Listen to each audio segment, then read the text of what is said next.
Good afternoon. It's 2 o'clock. We're going to go ahead and get started. My name is Rod Arroyo. I'm with Giffords Webster. I'm the City of Farmington Hills Planning Consultant. My colleague, Joe Tangari, and members of the city administration are on this Zoom call as well. This program is being recorded. It will be available online. In addition, city administration is going to be preparing a summary report for City Council.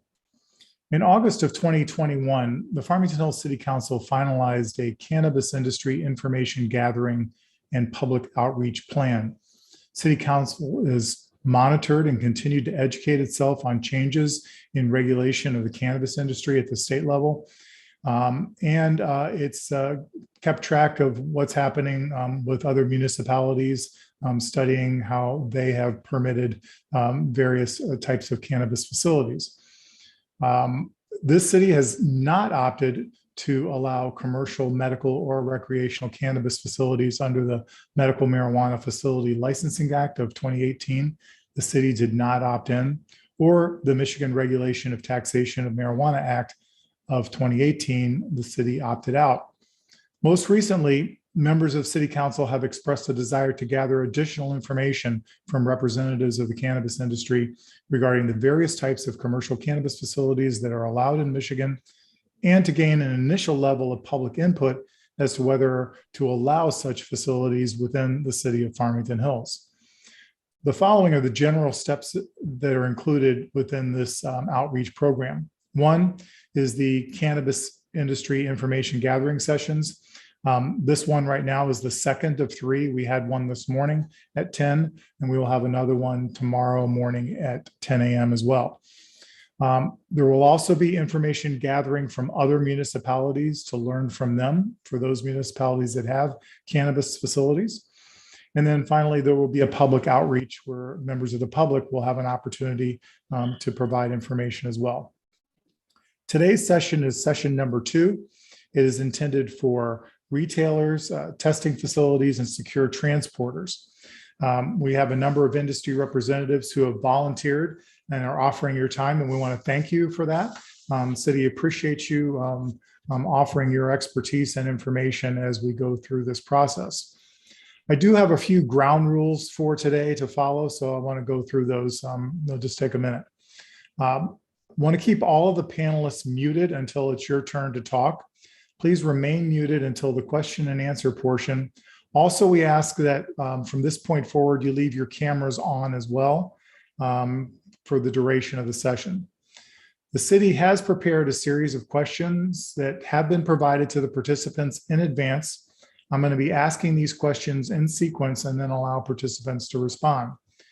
Please raise your hand in the webinar controls if you would like to answer a particular question after it is asked. If you're having issues with the controls, if you have a PC, you can hit Alt-Y as a keyboard shortcut. That will raise your hand, and it will also lower your hand, the same control, Alt-Y. If you're on a Mac, Option Y does the same thing, raises your hand, lowers your hand. Because this is our largest session, we have approximately 20 panelists. We are going to ask you to try to keep your response to each question to 2 minutes or less. The shorter your responses, the more likelihood we have everybody will have an opportunity to respond, and we'll be able to get through all the questions that we have. So we appreciate that. However, we want to make everyone aware that you, as well as members of the public, have an opportunity to submit questions via the Zoom Q&A, or you can also submit those via email. The email address is fhclerk@fhgov.com. That's fhclerk@fhgov.com. If we have additional time, we will ask additional questions at the end of the session. There may not be time for all the questions to be answered, but the questions will be provided to council. In addition, if you have supplemental information that you would like to submit, as long as you submit that by 4:30 Friday, March 18th, it will be included in the packet that is being prepared for City Council. If the city receives it after 4:30 p.m. On Friday, it will not be included in that packet. So just wanted to make sure you're aware of that. As I mentioned earlier, this session is being recorded and is also being live streamed on YouTube.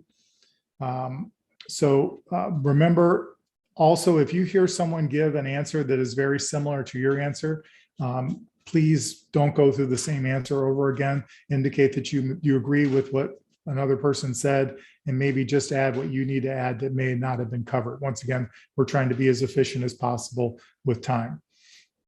In the event that you're answering the question and you start to venture away from the topic, I may gently remind you to please stay on topic. We're trying to follow the information that City Council is looking for. So now I'm going to ask the panelists to briefly introduce themselves. With the limited amount of time, please keep your introduction to about 30 seconds. I'm going to go in order of the way I have a printout here, and I'll call your name out, and then I'll ask you to do a brief introduction. I'm going to start with Kenneth Bryant III. If you want to say a few words to introduce yourself, you can unmute yourself. Yes, hello. Thank you all for having me. Good afternoon. My name is Kenneth Bryant III. I'm with Premier Provisions. We're operating out of Big Rapids, Michigan right now. We started off in Ann Arbor, Michigan. Family-owned business, my father and brother involved. I'm Farmington Hills resident, and I'm glad to be here to answer questions. All right, thank you very much. Next on my list, I have Jerry Millen. Hey, how you doing? Yeah, Jerry Millen. I am the owner of the Greenhouse of Wild Lake. It's a mom and pop facility. We have one location as of right now. I've been in the industry for the past 15 years on the board of directors for the Michigan Cannabis Industry Association. I'm proud to say that we received the first medical and recreational license in Oakland County. Great, thank you. Next up is Jake German. Good afternoon, everybody. My name is Jake German. I'm with Damascus Consulting and Development. We're a full-service multi-client lobbying firm located here in Oxford, Michigan. Thank you. Next up is John Abbo. Hello, my name is John Abbo. I am an in-house attorney for Loom Cannabis Co. We currently have 30 operational retail stores throughout the state of Michigan, with another 10 to 15 under development.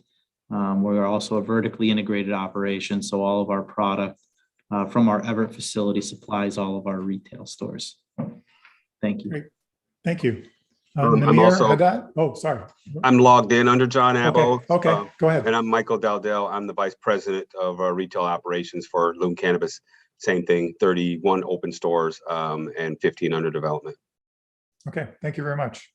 And you state your name one more time. Michael Dowdell, D-O-W-D-E-L-L. Beautiful, thank you. All right, next up is Neymar Haddad. Hi, how you guys doing? This is Neymar Haddad, co-founder of Oz Cannabis. We are also a fully vertical company. Just been a resident of Farmington Hills and grew up in the area. Just excited to get an opportunity to throw our hat in the ring. Thank you. Next up, Barry Goodman. Getting it on mute. Okay. Hello, ladies and gentlemen. Barry Goodman. I am celebrating my 25th year as a resident of Farmington Hills. Love the community and want to give back. I own Freddy's LLC, a vertically integrated retail grow and processing entity out of Clio, Michigan, in a very economically depressed area that we're trying to help build up and make that community more successful. Own Goodman Acker, a personal injury firm that's statewide. Currently the finance chair for Gretchen Whitmer's return to governor for another 4 years and sit on the DNC, and I'm looking forward to contributing to this today. Thank you. Thank you. Mandy Garmo.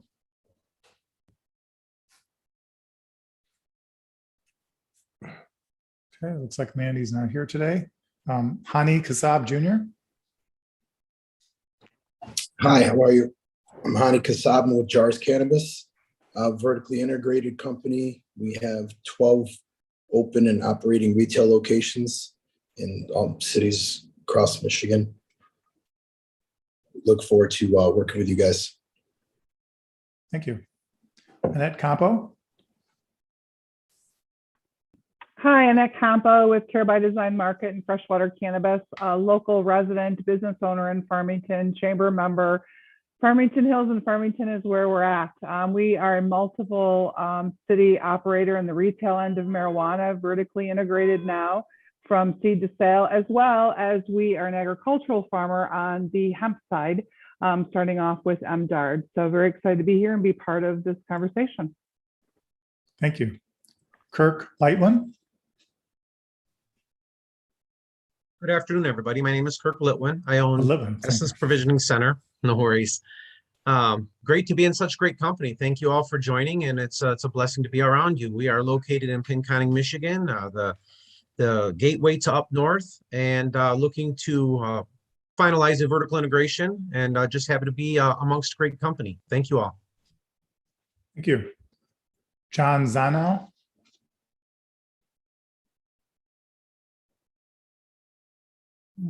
Don't see John. Okay.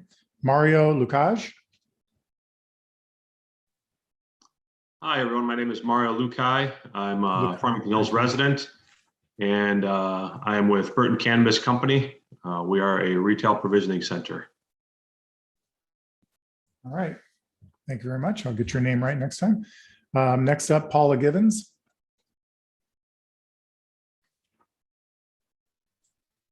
Hi, I'm Paula Gibbons. I am a Michigan licensed attorney, a longtime cannabis attorney, and an owner in the industry. Thank you. Kimberly Klein.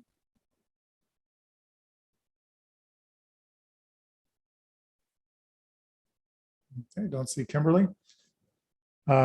Jen Zielinski. Hi, good afternoon.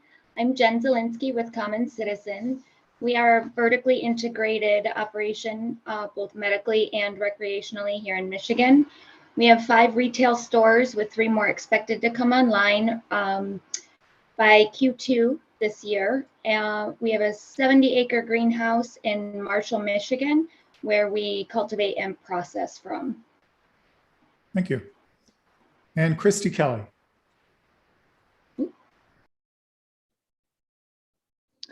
Hi, good afternoon, everyone. My name is Christy. I'm with Sozo. We are a vertically integrated company with headquarters in Warren.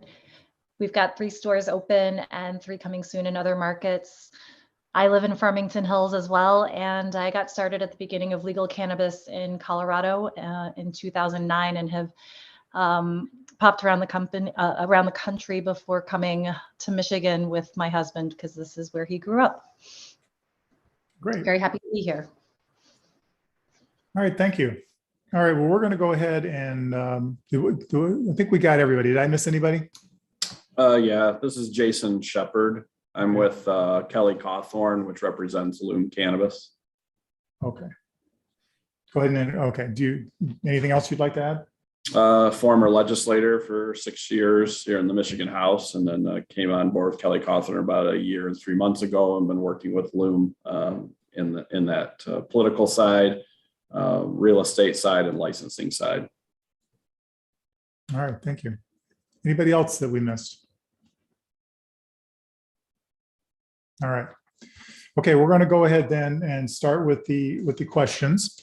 And I'd like, just as a reminder, please keep your response to 2 minutes. And after I read the question, raise your hand if you'd like to provide a response. So first question is, City of Farmington Hills is collecting information from industry representatives in order to learn more about the cannabis business.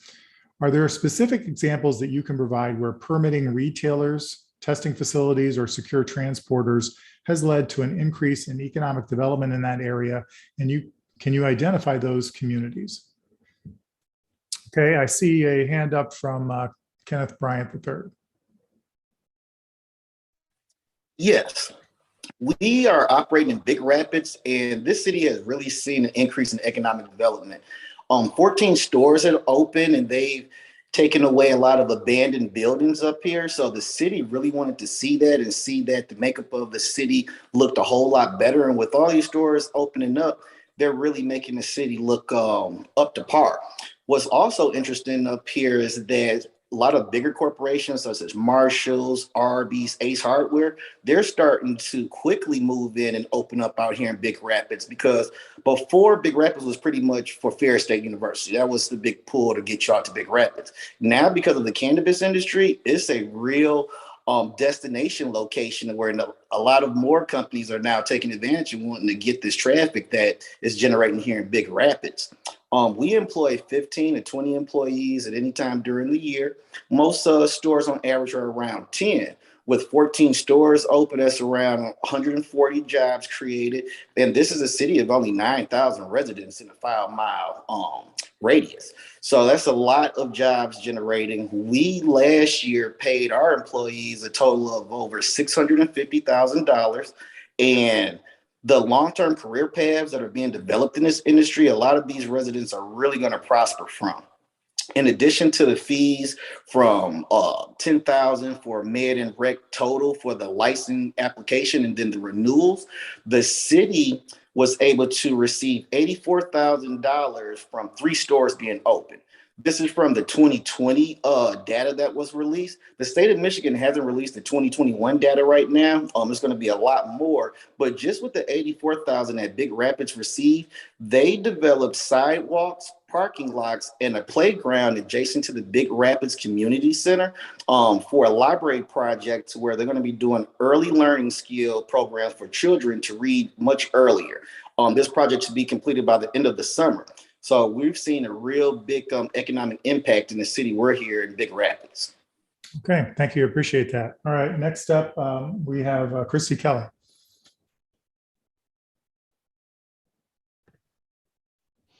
Hi, agree with a lot of the points that Kenneth made, and I would add to that people started looking at the impact of marijuana retailers and stores on property values back in 2016 and 2017. CBRE was one of the first that I had seen to do a study on this, and it demonstrated that property values increased in areas where marijuana stores were located. The other thing that happens is with the presence of stores, there is an ancillary impact. So the common philosophy is like for every direct marijuana job that's created, there's at least one indirect marijuana job that is created in non-plant touching trades. So you can kind of start to look at just using the numbers that Kenneth shared, you start to see the economic potential. Then if you're allowing retailers to locate in areas where retail traffic already exists, there's the community that starts to build. And so, you know, for example, there's a little lunch spot that's near one of our locations, and it has effectively become one of the most popular places for our employees to go for lunch. And we've done so much work in terms of word of mouth that we literally can't go in anymore without calling ahead an hour in advance, because we've exponentially supported their lunchtime traffic. Thank you. Great, thank you very much. Annette Campo, you're up next. One of the biggest opportunities that we saw is that we developed a vacant property of 23 acres into what I consider almost going to be a cannabis destination place in a city called Baldwin, Michigan, just north of Grand Rapids. And what we're finding is that by really instilling in our staff the contribution aspect of our company culture, by really impacting chambers, other local nonprofits, sponsoring activities in the area, we're seeing more and more businesses as engaging at a higher level, not only from their own staff, but as well as growing, you know, within the industry. So I think obviously, you know, between the economic development of these buildings, these lands that we're all purchasing and pouring money into for capital funding, it also goes into what are we doing on a day-to-day operation that's impacting these cities at a higher level. You know, we do pay on the higher end for our team, because we want to acquire the talent and be able to edify and encourage them into future, you know, positions within the community. Okay, thank you. Next up is Jerry Millen. Yeah, thank you. I think Walled Lake is a prime example of what a cannabis company can do for a downtown. So if you've been to Walled Lake or you haven't, it's pretty depressed down here, and it was when we opened about 3 years ago. Now we bring about 1,000 to 1,500 people a day into downtown Walled Lake, and I believe those are people that might not even have known Walled Lake existed. So the city's happy about that. Right now, we currently employ 63 employees at our one little store here. We've done so well for the city that they've actually, the mayor has appointed me. I'm a member of the DDA, and I've been told by the council and the city manager that the greenhouse is now the cornerstone in rebuilding the downtown of Walled Lake. We've invested over $1 million, cleaned up the corner. That's where we start. The businesses down here enjoy a lot more business. Real estate, we're very close to residential.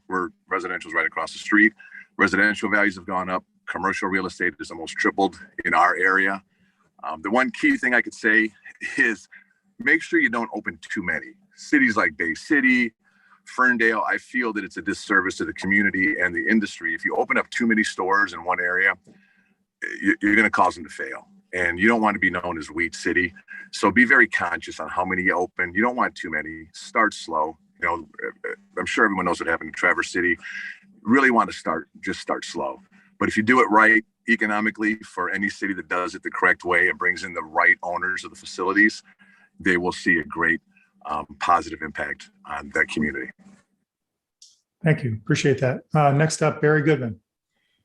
Hey, real quick, my retail, my vertically integrated company, but my retail, since we're talking about it, is in Thetford Township, about 10 miles north of Flint on Dort Highway, and extremely economically depressed. Of the 7 or 8 cannabis companies that have opened in Thetford, Thetford has turned around and finally hired a full-time police officer. They've hired another firefighter.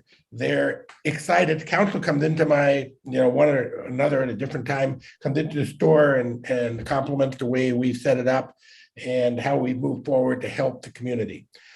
There was a black market retail place there, nothing else, on 7 acres. We bought the entire 7 acres, put millions of dollars into fixing the retail, putting a grow on, processing. It's now a viable grow and retail that's up to code, producing revenue for the community. In fact, there is statistics in 2021 that the state provided $28,000 in revenue sharing on the average to municipalities for each retail license in that community. That's only expected to increase. We've hired only locally if we can, because we want to give back to the community in that way as well. I provided to your clerk yesterday, I sent this by Leafly, which is supposedly the cannabis information company of the world as far as getting information. Special report debunking dispensary myth, which is literature review, finds cannabis stores are associated with lower crime, decreased teen use, increased property values. They put in all the statistics nationwide. It's about 30 pages long. It's worth taking a look at with the graphs and everything else, and should ease the minds of anyone in any community that cannabis entities will only help that community grow and actually decrease crime in the area. Thank you very much. Michael Dowdell. Hi, thanks. One of the things as we spoke about communities is not only do we create local jobs, but we allow people to make whole new careers. For a lot of us, you heard a lot of the companies on this call that say they have 3, 4, 5, 6 stores, and that's been our experience as well, by not just the benefit of someone starting at Farmington Hills, but people are able to do well in a job and move on to another city. And we've got several examples of people who started off as a part-timer and they moved into assistant manager, store manager. 2 of our district managers started off as part-time employees. I'd also like to echo what Jerry said in regards to the cities that allow too many leases.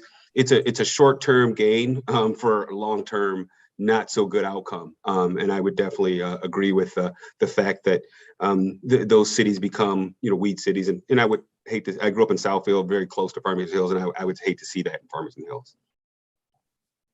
Great. Jen Zielinski. Hi, thank you.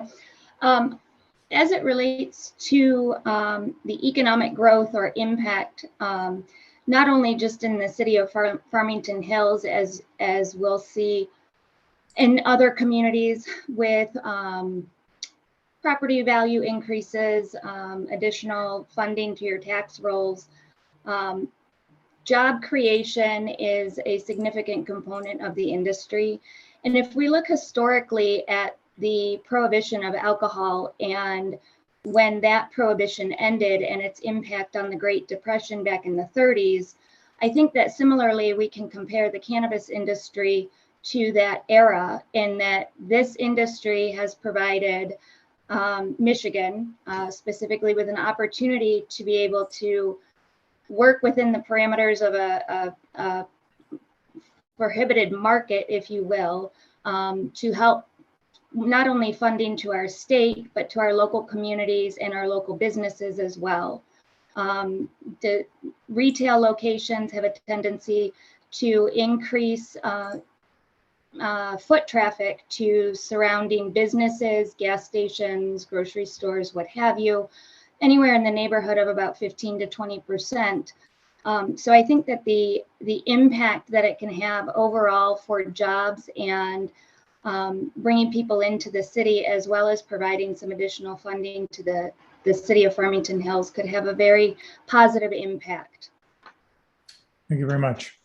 We did have one question from one of the attendees regarding Mr. Goodman and the report that he referred to. Can you put the name and the source and, if possible, link to that report in the chat here, so that everybody can see it, if that's possible? That's a request. If you can do that, they would appreciate it. Yeah, it actually was published in May of 2019, or maybe an updated one. It's by Leafly, Leafly, and it's entitled Special Report, Debunking Dispensary Myth.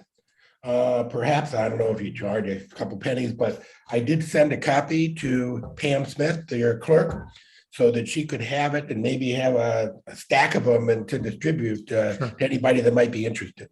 So for the benefit of those who are listening, if that was provided to the clerk, it will be in the report that goes to City Council, and that will be publicly available. So at worst case scenario, that it'll be available in that report. And if you can find it earlier by searching for it, you may be able to do that as well. And I'd also say, I mean, my email address for my cannabis business is Barry, BARRY, at freddy'sjoint.com. If someone would like to send me an email to that address, I'll send you a copy. You know, I'll email you back a copy. Okay. And, thank you.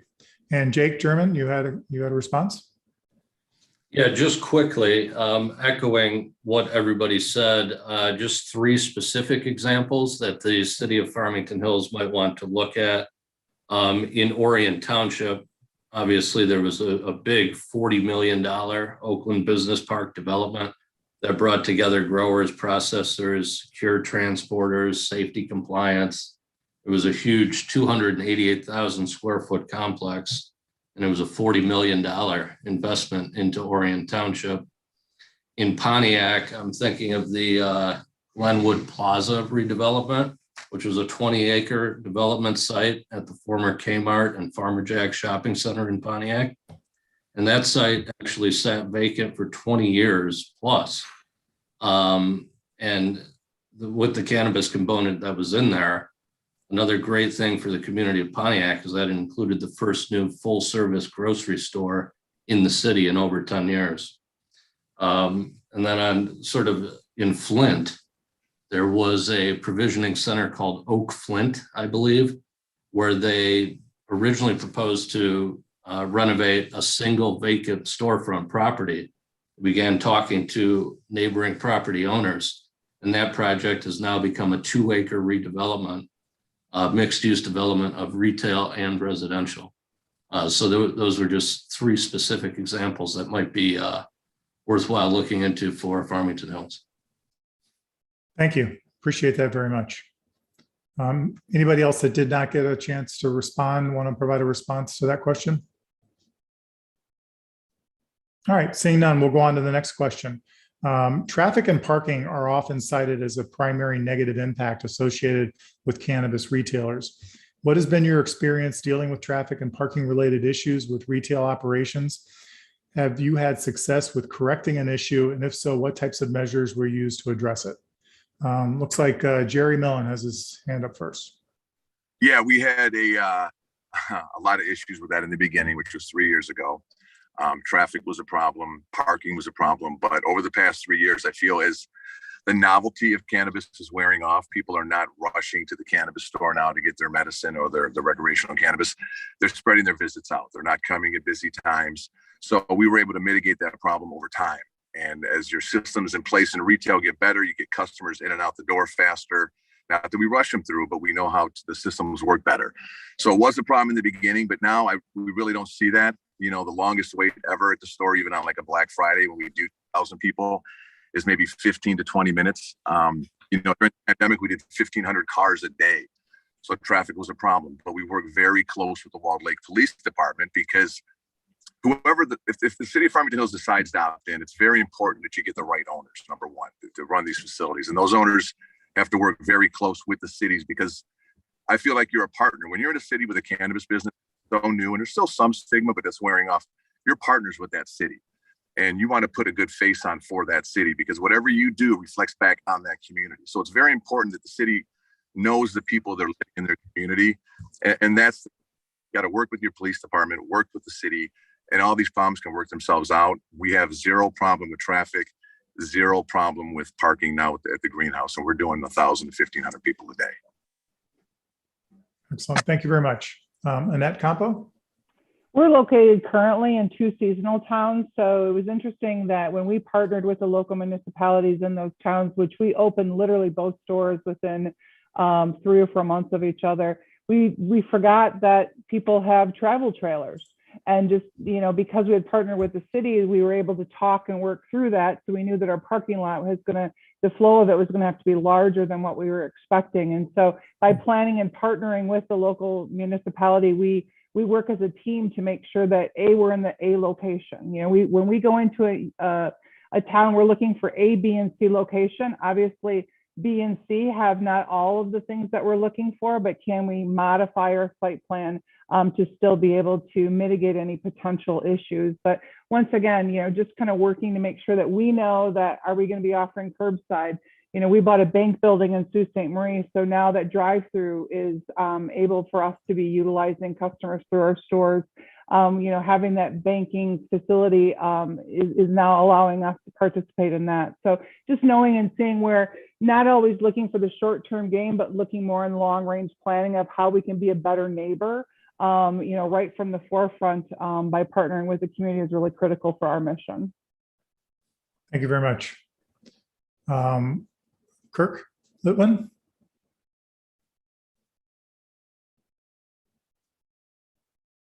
You need to unmute yourself. Thank you. My apologies.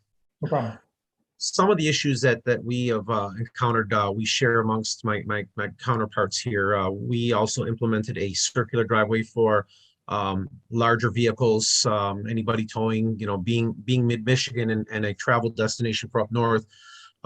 We had implemented the circle driveway. We also did curbside options. If you were a client coming in, you can see full menu from the parking lot. We have designated parking spaces for those people.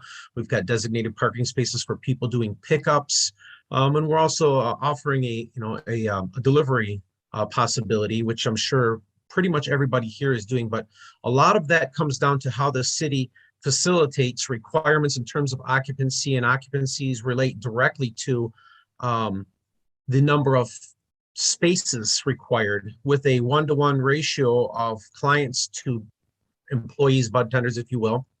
That has a tendency to increase your requirements for parking. So that tends to make things a little bit of a mess. And on heavy days, we'll allocate a parking coordinator where we'll send somebody out to control the flow of traffic. So designating parking and allocations for occupancy are going to be critical for the city to understand how that's going to impact them. And obviously, when it comes to retail sales and the fund sharing associated with it. So that revenue stream is going to be contingent upon how well or not the retail facility does.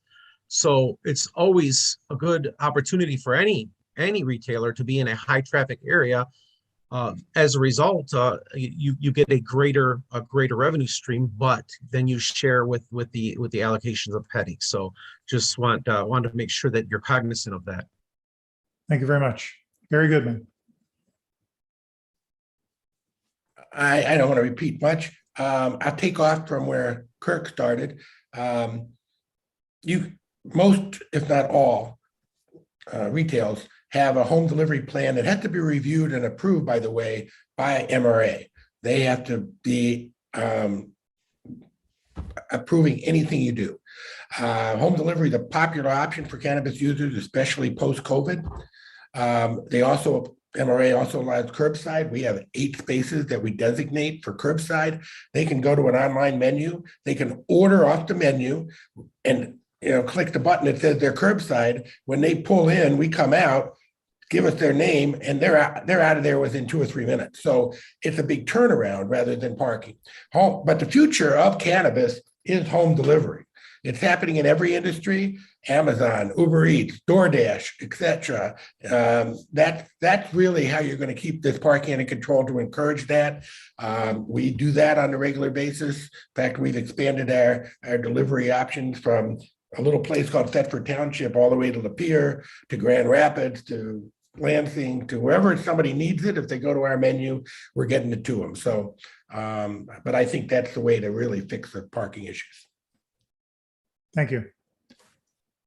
Before going on to the next question, I see Kimberly Klein has joined us. I think she missed the introduction. Do you want to take 30 seconds and introduce yourself, Kimberly?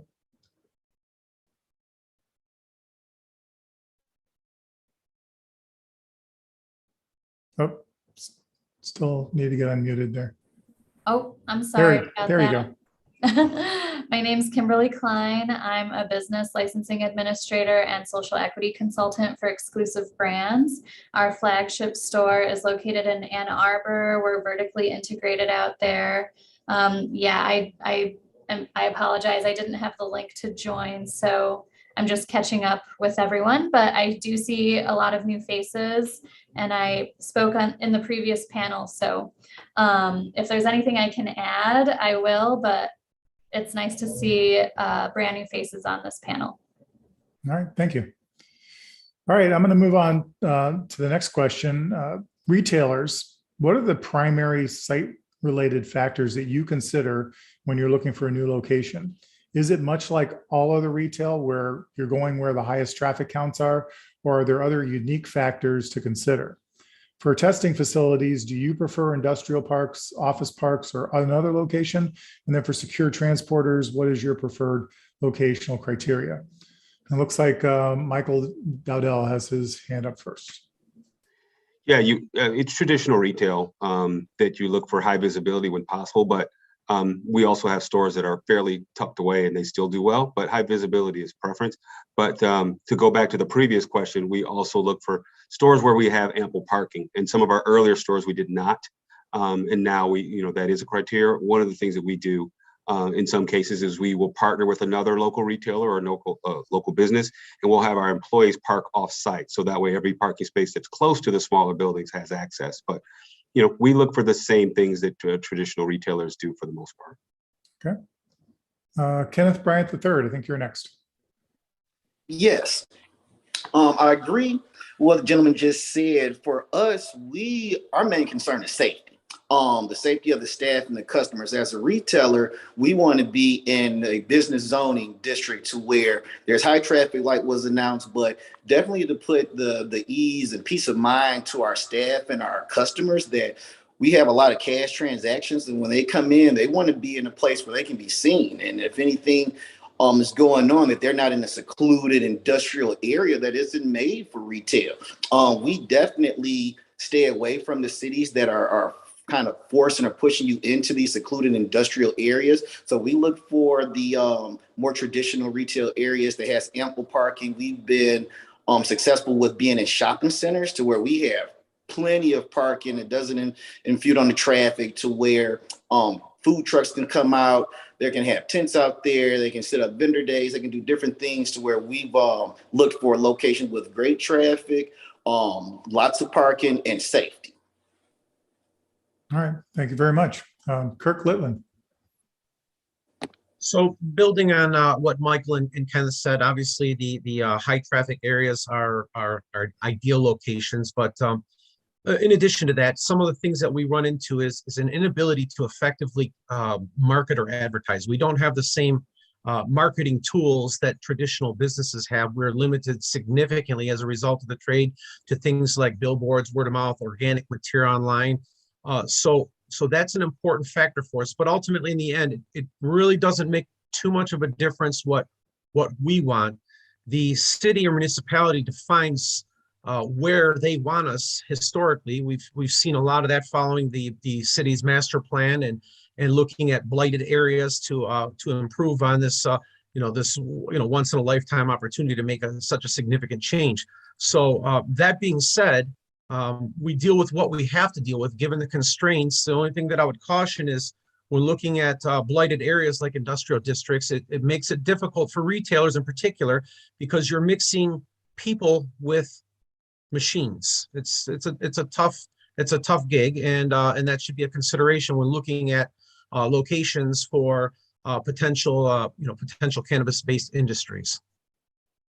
Okay, thank you, Jen Zielinski. Hi. So kind of to reiterate what's been said, traditional retail, ample parking, but I think something that's also considered is easy access in and out of the parcel or the location of building that may already be in existence. And another thing that is somewhat targeted is access to the highways via the on and off ramps, as it provides for an easy access point in and out of the community to allow for customers, as they're coming through to stop in. So I think some of those larger lots with ample parking that have easy access in and out of the existing traffic flow for the road that it particularly is situated on is something that we certainly take a look at. Thank you. Jerry Millen. Yeah, this one is particularly to me because we fight a lot of times, not so much now, but in the past, about not being near residential. And I think if you come to the greenhouse of Walled Lake, I invite anybody watching this and city council, just citizens, stop by the greenhouse. We have residential all around us, right across the street. We have a lot of senior citizens that come to our store because we pride ourselves on being heavy medical. We started off in medical. We will always be here for the patients. And that's what's key is people are starting to forget that this was started by patients and for the medical reasons. And a lot of people are jumping in now to make money. I have no problem with people trying to make money. This is a capitalistic world we live in. That's fine. We started as medical. I'm here for the medical. Of course, we're reaping the benefits of recreational. But in the early days, they were hiding them in the industrial zones. And being that we have 80 and 90-year-olds here, our average customer is 44 years old because we target the medical patient. You don't want to send sick people into an industrial zone and make it feel like what they're going to do is dirty or it's bad or we have to hide it. Cannabis is legal. There's a lot of studies that say it helps people with, all kinds of medical conditions. We see it here every day at the greenhouse. So if Farmington Hills does opt in, I just plead, don't put it in an industrial zone. Put it where your seniors can go and get it and they don't feel bad, or your cancer patients or your parents with autistic kids. Don't make them feel like they're doing something bad. Do your homework. There's a lot of great uses for this, and put it in areas where it's easily accessible for everybody. Thank you. Annette Campo. Yeah, just focusing, what Jerry had said as well. We opened a CBD store in Farmington that services Farmington Hills. And, that was 3 years ago, and we still didn't know the differences between CBD, hemp, and marijuana. And so the average customer we was coming in was older and for the medicinal benefits. And I think that, taking a look at that and making sure that we're placing it in what we consider a good neighbor location, where it is surrounded by other services that are people live in their triangle. I always tell, being in real estate for 35 years, they go to the same dry cleaners, they go to the same gym, they go get their banking done at the same location. And so just looking at the long range of how we put retail stores, just because, yes, it is marijuana, doesn't mean that it doesn't have the same needs that the other business community has. And so I just always like to look more from a larger perspective and a longer range for planning than just putting, people in places just to check it off the box. Thank you. We've heard a lot about retailers and site-related factors. I haven't heard too much about testing facilities or secure transporters. Anybody have any experience or information to share regarding preferred locations for those facilities?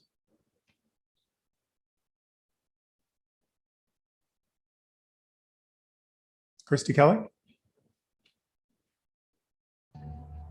Hi there, I can speak to that. I used to run a trade association in Colorado that represented the hundreds of licensed businesses out there, and the demographic requirements are fairly consistent across the board. For testing facilities, you want light industrial or maybe light manufacturing. And then for transport services, you want access to the highway systems and easy access to major arteries. So,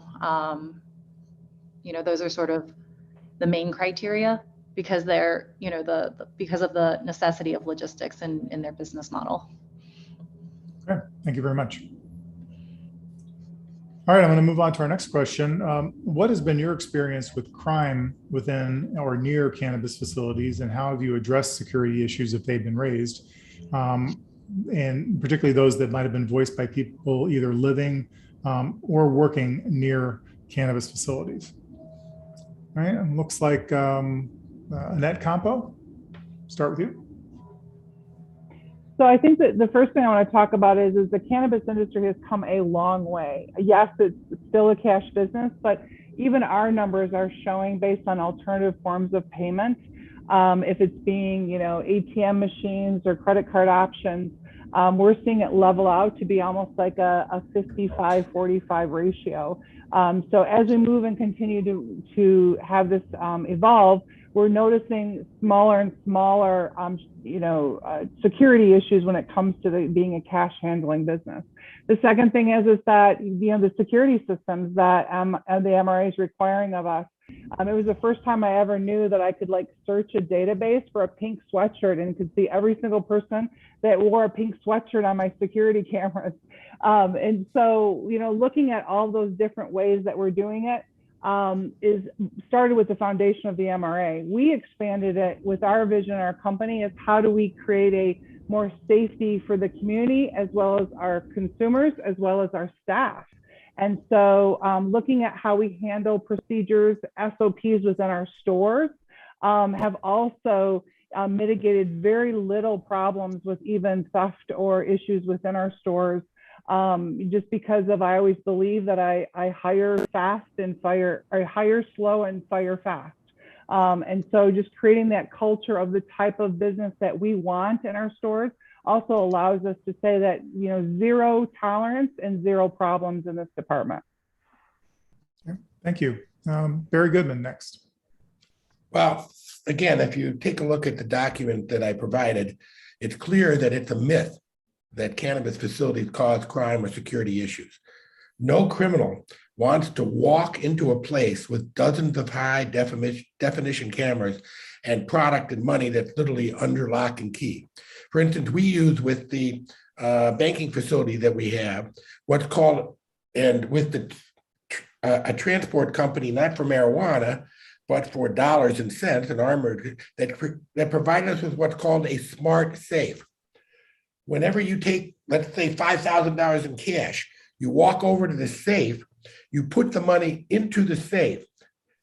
They come and pick it up twice a week, but all the money that goes in there is automatically credited immediately to my bank as a deposit. I can't even get into that safe again once you put the money in there. So money's not to be found by any criminal that comes in. Your MRA requires everything to be locked up in safes. I mean, you take a look at statistics of people that rob homes, your home, my home, they don't come when we're there.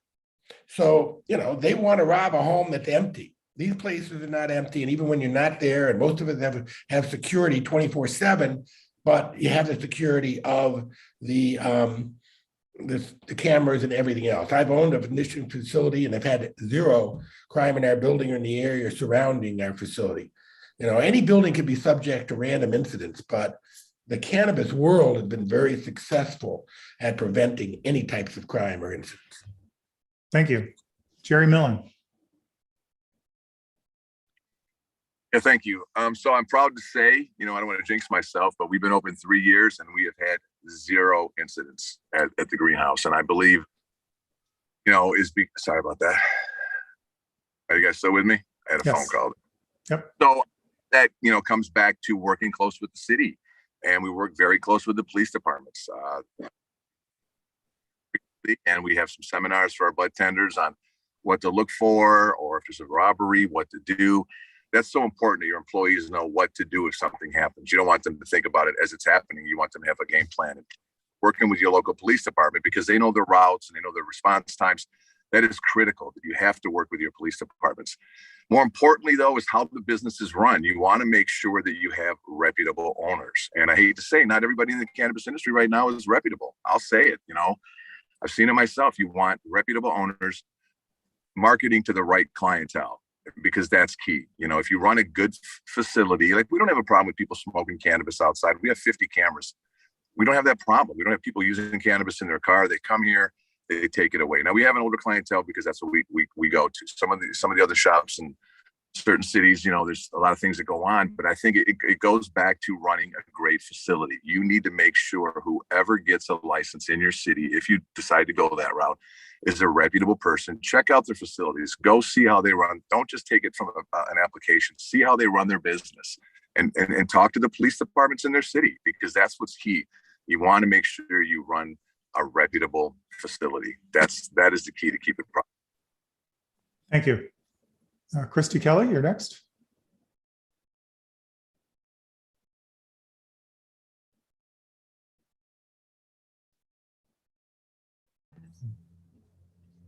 Sorry, I think we were both unmuting myself. So the way that I agree with the other panelists here, law enforcement comes to us to help solve crimes because our security protocols and our cameras are so effective. We've always taken a proactive approach to training, and we've always taken a proactive approach to our SOPs. I agree, every community is different, and the neighborhoods within the communities determine priorities differently. So, you know, generally we try to avoid a one-size-fits-all approach, but in 2 specific markets that I've operated, one being Denver and the other being Muskegon, I was really pleasantly surprised to find out that by virtue of us opening our doors in our facilities and, you know, installing the corresponding security and the surveillance, we effectively helped to eliminate a well-known hangout spot for illicit trafficking and contraband activities. So the key components that I really think can be supportive are be vigilant and proactive with, you know, with your operations and security, with your human and technology protocols, and then give people in the community a way to get in touch with you and give people a way to continuously communicate with you, because where we are today when we first open a store is different than a year down the line. And a lot of times there's a lot of energy that gets placed into what does the approval process look like. But then a year down the road, if someone has a question or a concern or a comment, people don't really know where to go. And so we try to keep an open door of communication within the communities that we operate. Excellent. All right, next up is Jen Zielinski. Right. So as it relates to crime, I think there are 3 elements that can have a positive impact, if you will, in deterring this. The first is obviously partnering with law enforcement and city officials to have that relationship and that open line of communication. The second point in that is that to good operators, or operators in general, I would imagine, often will take extra precautions to protect their investment. They don't want the crime either. So they do and can go above and beyond what is required in order to protect their investment, especially depending on the variables within the community and the location.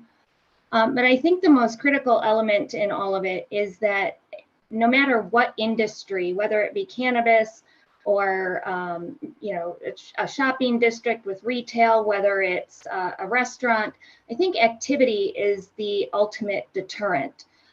When you have foot traffic and when you have people coming in and out of an area that's bustling, you have a reduced risk in crime occurring, if you will.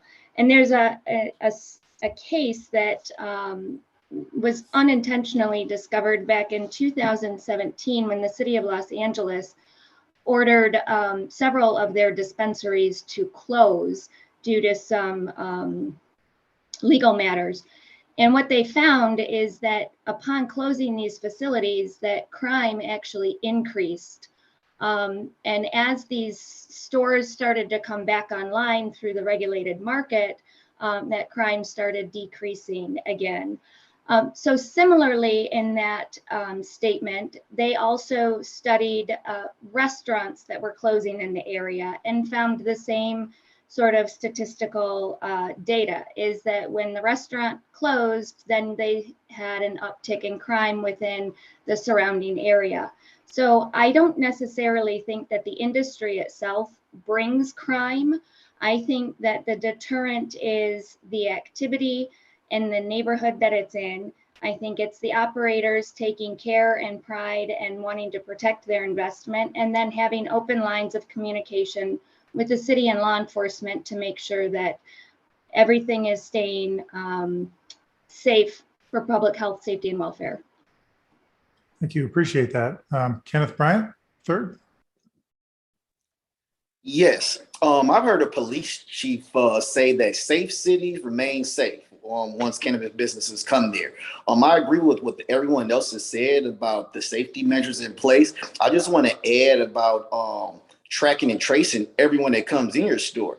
Everyone that comes in our store has to give us a state ID or a driver's license, and they're put in our system. If they're not going to shop, they still have to come on up to the receptionist, give us their name, let us know who they are, whether they're with the bank, a secure transporter, just a guy wants to maybe get some t-shirts in our store.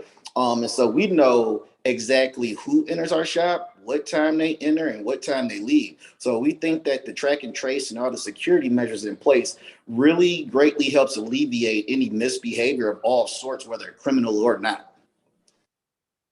Thank you. Kirk Litwin. So in resonating with my counterparts, the other panelists here, the state defines what our security systems minimum requirements are going to be, and beyond that, it's a good corporate citizen who's taking care of their business is going to take extra precautions. Obviously, we're not in the business for getting robbed, but I think the real takeaway here should be the fact that, and in my particular case, I've spoken to a multitude of police chiefs and individuals of authority in the policing communities, and the one thing that resonates amongst all of them is, in any fully adopted cannabis communities, there tends to be no additional risk or crime related as a direct result of that cannabis business being present. And that will resonate if you take the time to have the conversations with the various police chiefs and policing authorities. That is one thing that will resonate out from all of them, is that crime does not tend to increase as a result of the presence of a cannabis business. Thank you very much. All right, I'm going to move on to our next question. What premium site building or landscape design elements do you think applicants would be willing to provide in order to make your site an asset to the city and encourage locations in high traffic volume locations? Looks like Barry, you're the first one. Barry Goodman, first. All right, I'm jumping on here. I think this may be our last question, but there may be others, but I have another meeting I have to run to. So I thought I'd say hi, and this is a superior group that's on this particular forum, and the people of the city council and the citizens of Farmington Hills, if they watch this and they listen to this, it'll be great for them. Again, applicants would be most likely willing to provide great design elements that give the building the curb appeal in regards to retail. You want people to come. I mean, your curb appeal is one of the reasons that they pull in. If you have a dozen of these around the community, half a mile apart, you want to stand out. So we're all going to be competing to be some of the best retail establishments as far as look and feel and touch of any retail establishment in Farmington Hills. I think that the city will be excited to have us there. The signage for the buildings will be sleek and professional. It won't be overly flashy. No one's saying weed here or something like that. I mean, I don't think we're allowed to do that. And there's not going to be green leaves and flashing lights. It's going to be no different if you went into Tappers in West Bloomfield, in terms of a jewelry store, so that we all know of. And I've been to some of my competitors, and I think that everyone has a sense of responsibility to the public, to the community that we're in. And we want to surprise you with how good we will be, rather than fight about cutting corners. I think the curb appeal is the best thing that we can do. And I know I would intend to do that. And I'm assuming everybody else here would also be doing that as well. Thank you very much for allowing me to be part of this. Thank you very much for your response. Appreciate it. Christy Kelly, I think you're next. Thank you. I agree wholly with Barry. Again, I think this is site dependent, and in whatever place businesses are allowed to be located, they should conform with the aesthetic of the neighborhood. And so rather than be particularly prescriptive that all storefronts should have A, B, C, D, and E, perhaps there's an approach that the city would consider where there's an interest in trying to conform with the immediate area and what the defining characteristics of that area are. The other thing is I have both consulted and opened a number of storefronts here and elsewhere. And it's a common thing to try to think, okay, how hard and how stringent can we make the bar so that we can protect the community?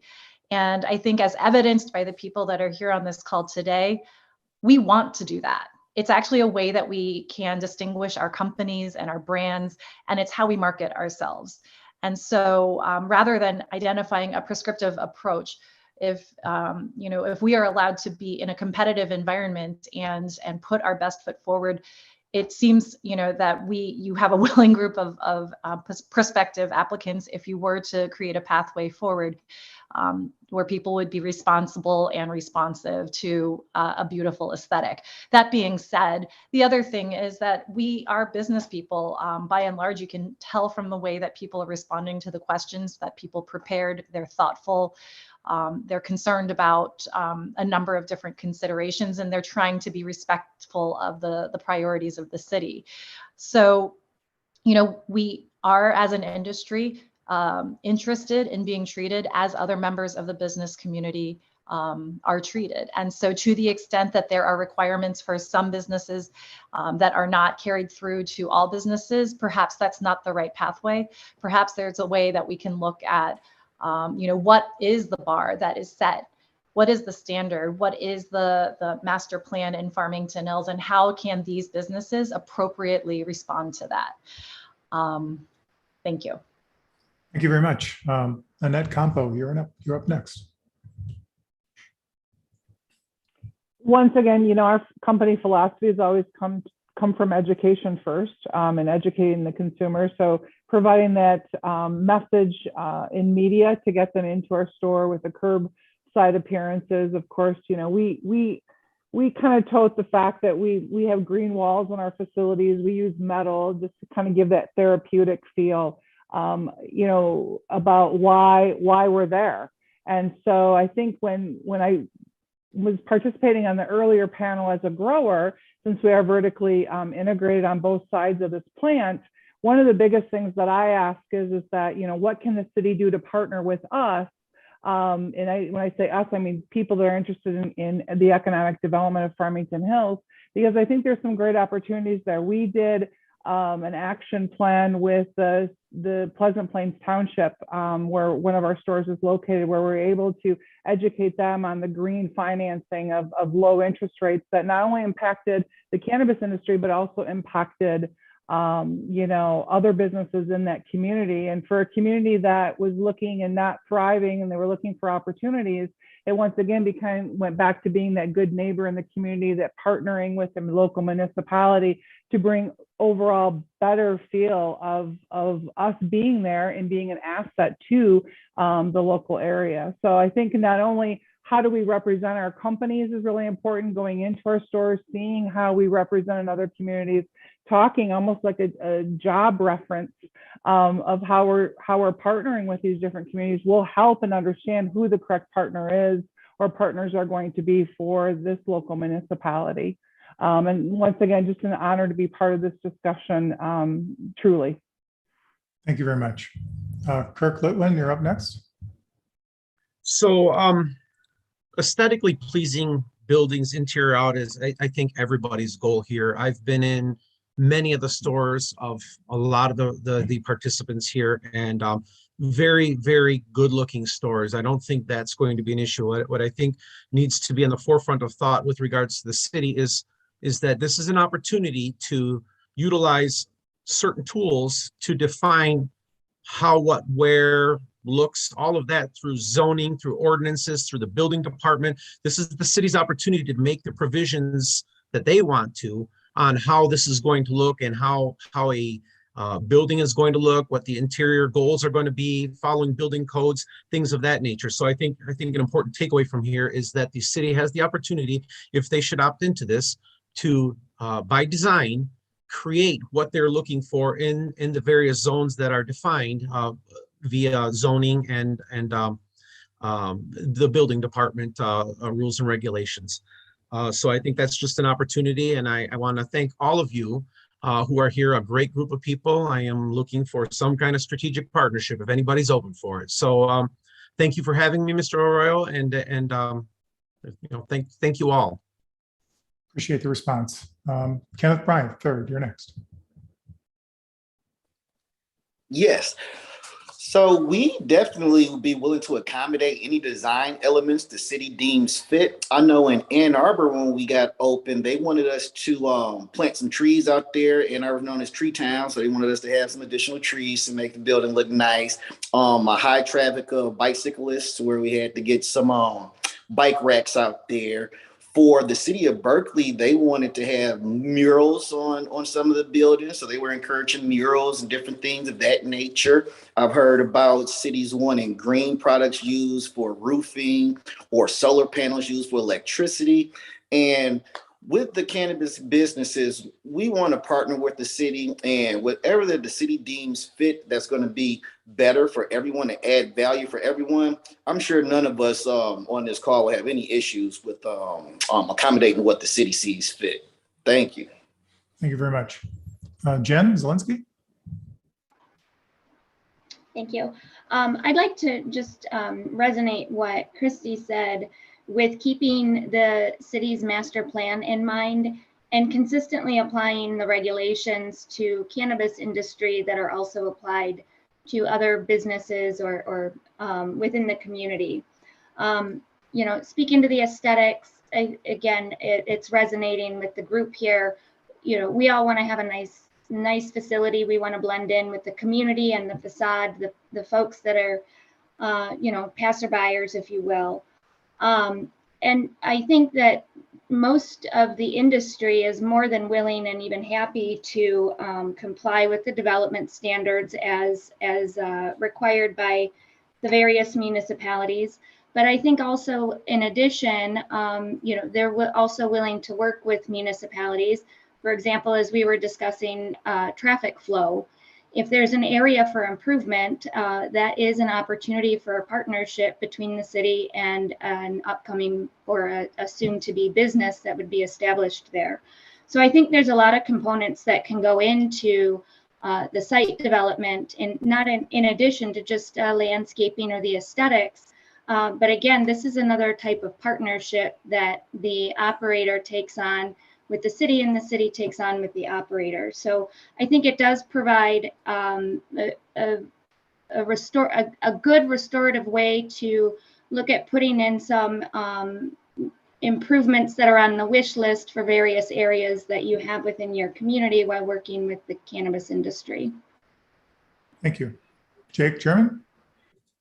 Yeah, Rod, sorry, some of what I'm going to say is redundant being the last guy, but I can just say that, you know, all my clients, they think of coming into the community and being a partner with the municipality and the city. And a lot of times where there's opportunities to dovetail, as many of the people have said on this panel, to help the city realize their master plan or their DDA, it's kind of a win-win.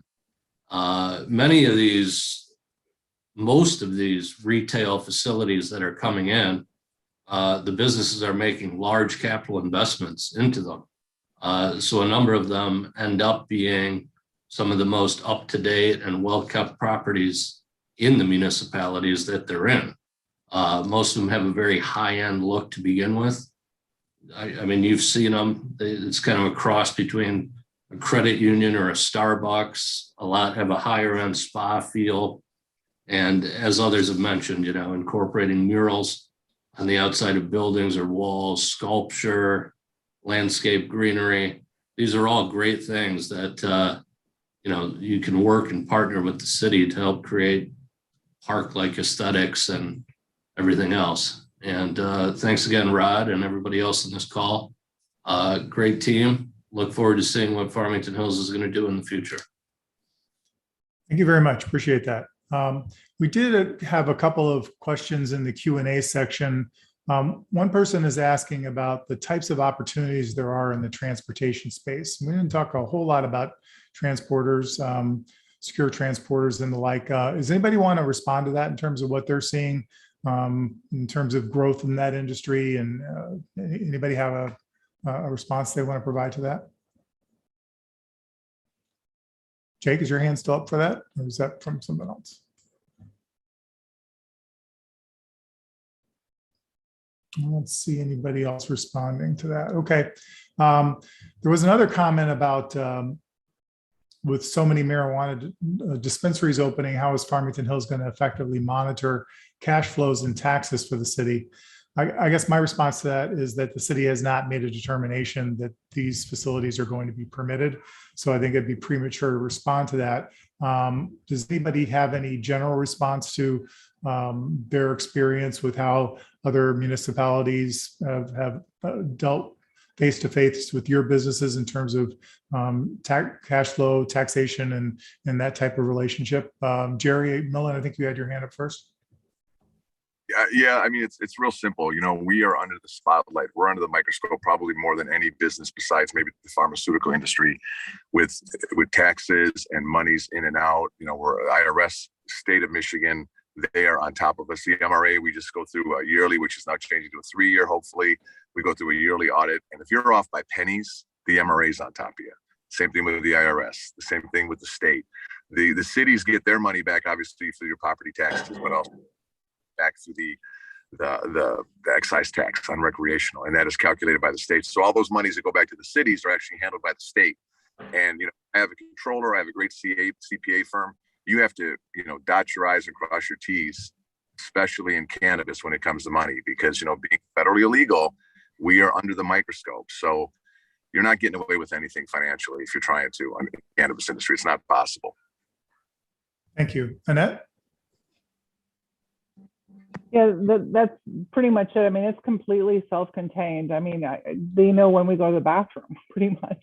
And that's okay, because transparency really becomes an even playing field for the industry to actually grow exponentially. And that's what we've been seeing is where we were in the industry, 2-3 years ago is very different from where the industry is today. And that becomes from the transparency of the industry as a whole. And as Jerry said, people that are in this business, they're business owners, and it truly is making business decisions, making sure that your team is filled with the accountants, the attorneys on staff, educated team members. If you're doing real estate development, you have the talent on that as well. So it is definitely a collaboration of a lot of great people that make an organization what it is.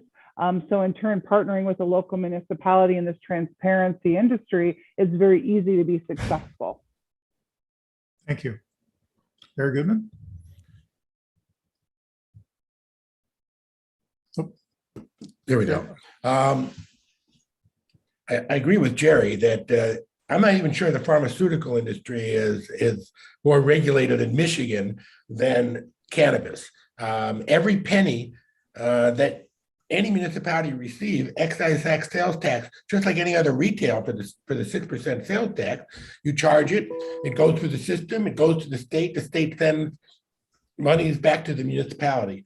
Also, not only is the MRA crazy in regard to regulations, which is great, and that's why this is a non-issue, but the banks, the few that are in the industry, hopefully there'll be more coming through, also require, because they're federally funded, they're federally regulated, they are dealing with such regulation there that we require to go through hoops with the banks almost every day.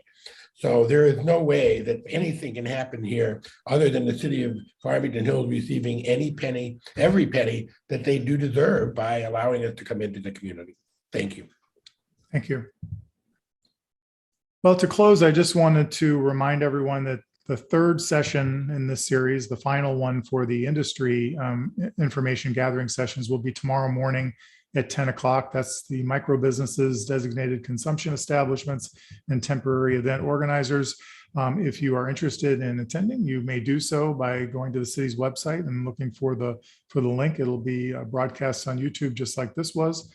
I also want to remind you that if you have additional information, as I mentioned earlier, that you would like to submit for the City Council to consider, once again, that email address is fhclerk@fhgov.com. Finally, thank you again for volunteering your time. Very, very high quality participation, lots of great information. I think the City Council will be very appreciative on behalf of the City of Farmington Hills. Thank you for your time and have a great day.